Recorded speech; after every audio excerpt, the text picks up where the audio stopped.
पोद्दार जी, मैं तो ये मुझे तो ऐसा लग रहा है कि अगर ये 1,19,00,000 मोबाइल बढ़ जाते तो हार का मार्जिन और ज्यादा होता है कांग्रेस का। देखिए रविंद्र जी, निश्चित रूप से जिस तरीके से हम मोबाइल की चर्चा कर रहे हैं या जो फ्रीबीज की चर्चा कर रहे हैं, कहीं ना कहीं देखिए ये स्थिति उत्पन्न कब होती है?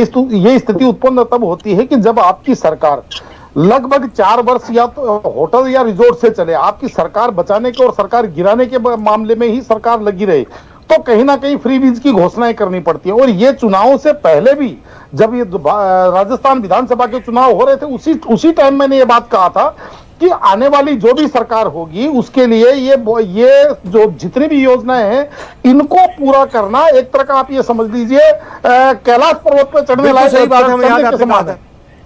हाँ, कैलाश पर्वत के ऊपर नंगे पैर चढ़ने के समान होगा। क्योंकि उसका कारण क्या है? उसका कारण ये था कि जैसे हम बचपन में थे, डपोर सिंह की कहानी पढ़ा करते थे कि लाख ले, 2 लाख ले, करोड़ ले, 2 करोड़ ले। क्योंकि इनका एक ही मकसद था कि हमें जैसे नारा दिया था कि राज नहीं रिवाज बदलेगा, तो इनका मकसद यह था कि भाई कैसे भी जनताओं को, तो लास्ट के 6 महीने के अंदर भी आपने देखा होगा दिल्ली विधानसभा चुनाव के सवाल पंकज जी का मैं पूछूंगा आपसे। भाई आप सरकार से सवाल पूछ रहे हैं, विपक्ष से क्यों सवाल पूछ रहे हैं? रविंद्र जी, एक सेकंड बस आ रहा हूं।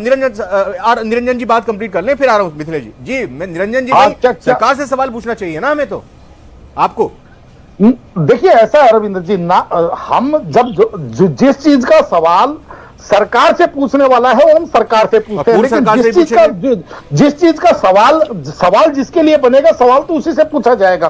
क्योंकि हम सवाल चंद तो है नहीं कि भाई इससे भी सवाल करें उससे भी सवाल करें। हाँ। निश्चित रूप से देखिए कि जिस तरीके की जो घोषणाएं की गई उन घोषणाओं को पूरा करना कितना संभव है, पहली बात। दूसरी बात, जिस तरीके से अभी चर्चा चल रही थी, आपने जेमनी जी को पूछा था कि भाई जो इंटरनेट 3 साल के लिए दिया था, वास्तविकता यह है कि उनका इंटरनेट चल रहा है लेकिन फोन नहीं चल रहा। हाँ। आप ये भी मान के चलिए, क्योंकि मैं भी जिस तरीके से गांव देहात में प्रवास करता हूं तो उस समय ये मजाक का विषय बनता है इस चीज का। तो कहने का तात्पर्य ये है रविंद्र जी, अब ये तमाम राजनीतिक पार्टियों को बैठ करके सोचना पड़ेगा कि केवल आप जनता को भरमाने के लिए, बहकाने के लिए इस तरीके के फ्रीबीज की घोषणाएं करके जाएंगे।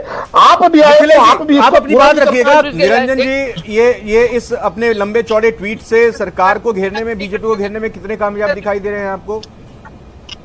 रविंद्र जी, मेरा तो ये मानना है कि ये सरकार या भारतीय जनता पार्टी के लिए नहीं है, ये कहीं ना कहीं विपक्ष के अंदर जिस तरीके से पॉलिटिकल माइलेज की जो एक रेस चली हुई है, कहीं ना कहीं ये उसके लिए एक समझ लीजिए अपना पॉलिटिकल माइलेज बनाने के लिए। क्योंकि जिस तरीके से आप देख रहे हैं कि इस टाइम राजस्थान कांग्रेस के अंदर, चाहे आप टीकाराम जूली जी को देख लीजिए, चाहे आप डोटासरा जी को देख लीजिए, चाहे सचिन पायलट जी को देख लीजिए, सबके सब रेस में लगे हुए हैं कि अब सबसे ज्यादा से ज्यादा बड़ा मतलब सबसे बड़ा नेता कौन बन करके आए। तो कहीं ना कहीं अब उसी रेस के अंदर ये अशोक गहलोत जी अपने आप को बनाने के लिए उन्होंने इतना बड़ा ट्वीट ये किया है। अब उसका कहीं पे निगाहें कहीं पे